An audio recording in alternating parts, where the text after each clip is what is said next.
What up, man? You may notice we're facing a different direction today for today's lesson thing, John, whatever you want to call it. You know, I don't got extra light around here. Oh yeah, I got this one here. Get a little bit better light. Might help. I got that one, and I'll do that one. Yeah, there we go.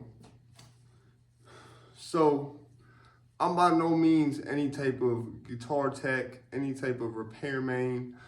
I mean, I repair shit. Do I really know what I'm doing when I'm doing it? Not really, but I have good instincts about it. And I know a lot of shit because my dad is one of those, I'm an engineer people. If anyone's ever been an engineer, you know what I'm talking about right now. I remember one of my property managers, man, the one that went missing, thought that shit was a trip. He was like, I've dealt with these types of people before. He's like literally the stereotypical, I was an engineer in the military type of individual. So, I have this guitar. It's not technically mine even. I mean, I paid for it and whatnot, but it's June's. He's just not big enough to play it yet. And because I have huge hands, I like using a short scale because it's like, it's more than a cheat code. It's unfair. Like anyone who like, I mean, there's probably a lot of people in the music community once I make it are going to be like, no, they're going to call everything I do a cheat code. They're going to be like, he doesn't use a drummer. He uses sequences. He uses loopers.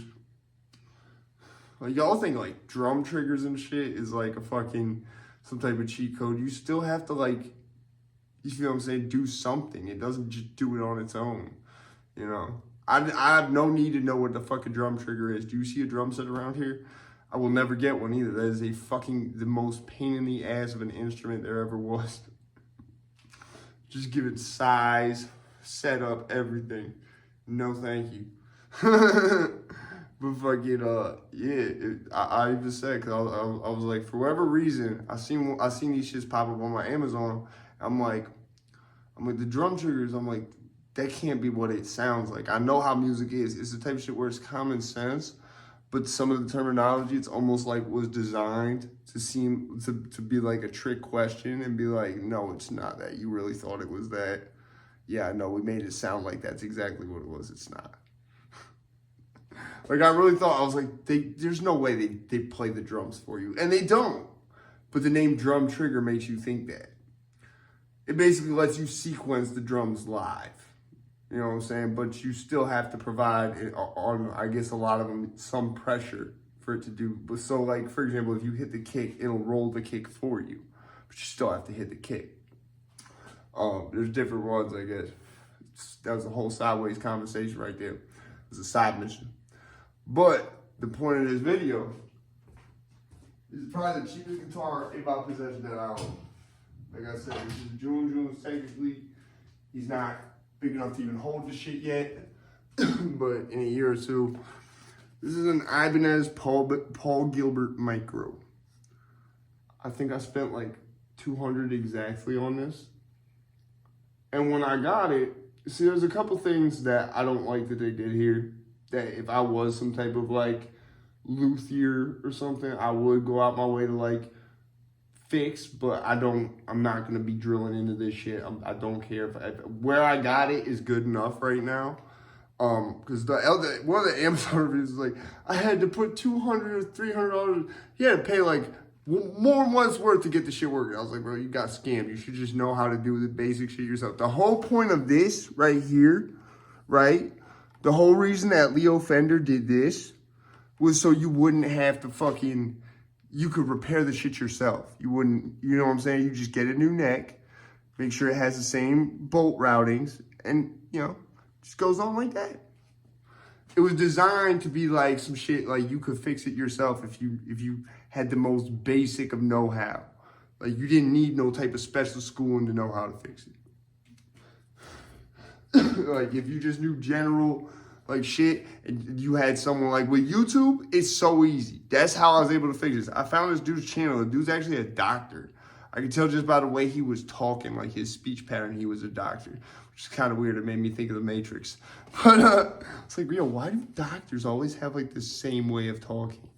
But only like when they're talking about medical procedures. Like they'll talk, like a lot of them, especially like psychologists, will talk in a totally different voice. The moment they get around to talking about medical diagnoses and medications and shit, they switch to the voice. Like, I've seen it with some surgeons, like the dude who popped my ulcers. He didn't have the voice when I showed up there. Right as they're putting me under, the voice kicks in. Right?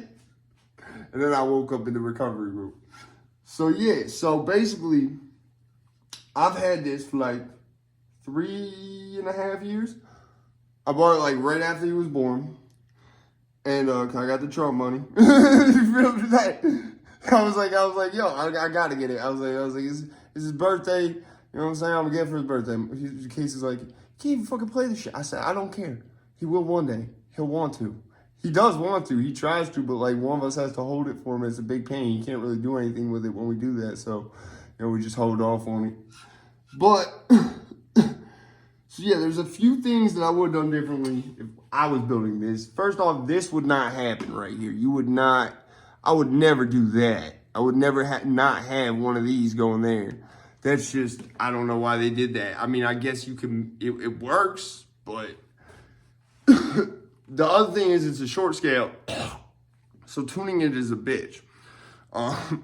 It's like, yeah, it's a bitch to tune. Like, and because the reverse headstock and everything's right here, yeah.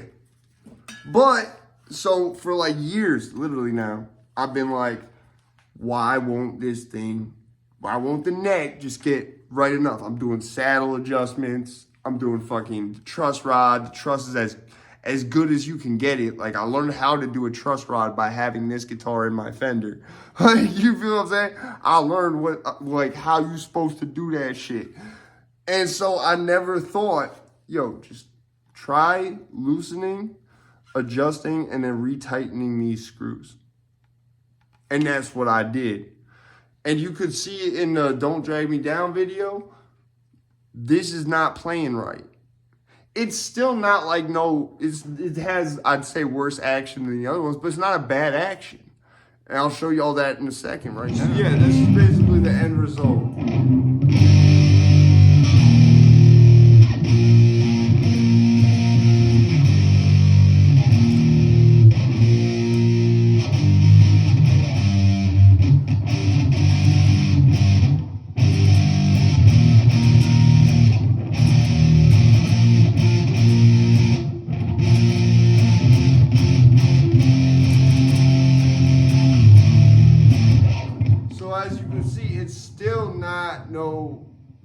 It's still not as good action as the others, okay? It's a $200 guitar. This is the action it was designed for, though.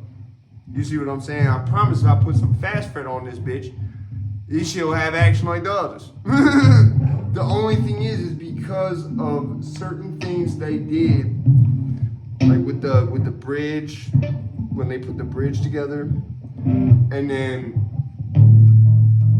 it's mainly just what they did up here with the headstock. You're never supposed to do no shit like that where you don't put I forget what these things are called, but you don't put that, you're supposed to have those on every 2 strings because that's what keeps your shit in tune with the tension. So, either way.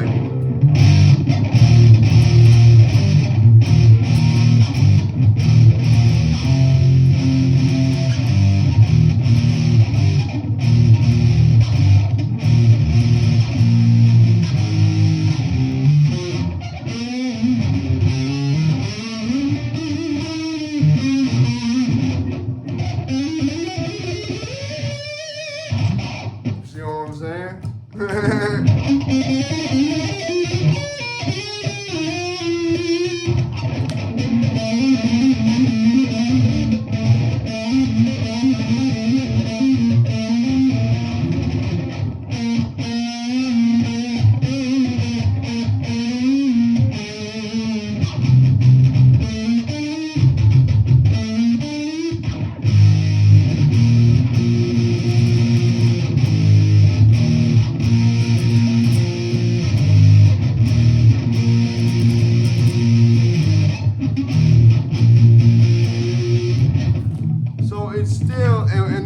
I got on this too. Okay, I thought I wanted the DDT strings. I should have known something was fucked with them when I did a massive dab one day. It was like one of the only time I ever visually hallucinated off doing wags. And like, I looked at the DDT strings, which are drop down tuning strings, have a like, looks like a brown recluse spider on them. And I swear to God, the image of this shit started flexing on me and shit. Like it started like acting like it was trying to get big with me or something. Like I seen like the front two legs of it start moving like in a pattern for a second. I'm like, I know that's not really happening. I was like, but did I really just do that much weed to where like I'm very minor? It was very minor. Like I really had to focus on it, visually hallucinating this shit. And I hadn't put them on no guitars yet, but that's why you don't see me using the purple one a lot. I got a heavy ass gauge of them shits, which are already a heavy ass gauge of a string because they're for drop down tuning. I regret getting these strings because they defeat my whole play. They don't defeat my playing style, but really, like, for example, the best strings, in my opinion, is the Alexi Laiho strings in a medium gauge. You know what I'm saying? A medium or medium light gauge. This is not, unless I'm doing straight up rhythm shit, this is not gonna work. But the fact that I got this guitar to work like this, I'm very proud of. Because I was like, I knew it was something I did not have to put money into. I just wasn't, like, it was literally like, I was like, yo, how did you not think of that in the entire 3.5 years you fucking had this thing? Like, cause that was my whole thing. I was like, God damn it, by the time Jun gets it, is he even gonna be able to play it? Because like, it's just, if you have issues you don't fix for mad long with a guitar, they can get to the point where it's putting more money into it than just buying another guitar. And on top of that, it's like, if I just never fixed the shit, I know how it is when you learn it on a guitar with the worst action imaginable. This isn't that, thankfully. It was almost like that till I fixed it. It was better. I'm not gonna say it was. Okay, for example, the Hamer Slammers that were made in China is the guitar I'm talking about. It's a Stratocaster clone that weighs about as much as a Buick. Okay, it's like, okay, a normal Strat is not gonna weigh like damn near 20 pounds. This thing weighed damn near 20 pounds. The Viper, the white shit that you see me with, that you almost always see me play sitting down, do you know why that is? That guitar weighs like 20 pounds. And the whole reason it weighs 20 pounds is because SG shapes have a tendency to neck dive by the body being lighter than the neck. And at the same time, because they intended that for heavier players, they used a heavier wood. You know what I'm saying? To not only counterbalance the neck dive, which would literally slap you in the face in some cases, like the earlier SGs, but to also basically give it a heavier, like a fuller tone. That's why I like using that shit, despite it being a heavy ass guitar. It's the same reason Geddy Lee would use the Rickenbacker 4001. Also a notoriously fucking heavy piece of equipment. So, like that double neck one he had at that one Rush show, that shit weighed like 45 pounds, I promise you. So yeah, I just figured I'd share this with y'all. You know what I'm saying? I try to do little tutorials and shit on here when it's something I know. You know what I'm saying? I only talk what I know. I stay in my own lane, bitch. You know what I'm saying? So I'm out this bitch. Hopefully this help y'all.